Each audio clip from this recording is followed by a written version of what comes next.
Hi guys, it's Joe, and in this video I'm going to show you a cool sub-bass distortion trick.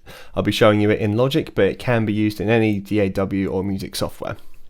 And what we essentially do is split the sub-bass line across two different channels into the high frequencies and into the low frequencies.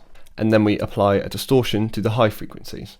So I'll just play you the normal sub here on the original channel. And I believe I've done a video on this exact sub previously, but I believe 3 of the 4 oscillators on this one are playing 2 octaves below, and one of them is only playing 1 octave below. And what we need to do for this trick is to then split it across 2 channels. So I've just copied the line here onto these 2, and then split the frequencies using EQ.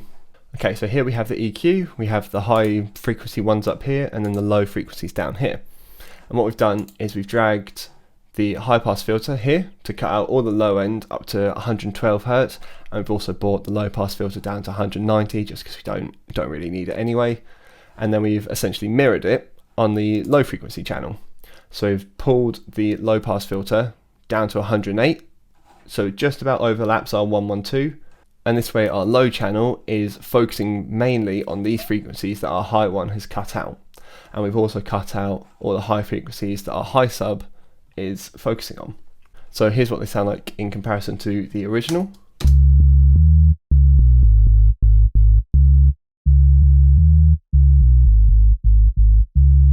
So it sounds the same.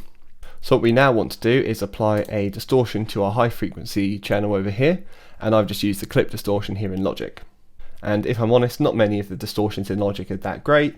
It might even be cool to run it through a guitar amp plugin, or even use the pedal board on here to get some cool sounds. Okay, so what I've done on the clip distortion is that I've put the input up quite a lot and the drive, mix it to 100%, have the low pass filter up quite high, and put a pretty decent boost on a high shelf on it as well to really bring out those high frequencies, and just put a bit of a output gain on it too. I've also set the tone to 920 Hz and the clip filter to 2500 Hz. Okay, so now what we want to do is to mix these 2 channels together to get a nice blend of the sounds. And first thing we're going to do is drop this way down, because we've put loads of gain on it, so it's going to be deafening if we leave it where it is. So drop that down, and probably drop that down a little bit as well, and just try and find a nice balance between the 2 sounds, okay?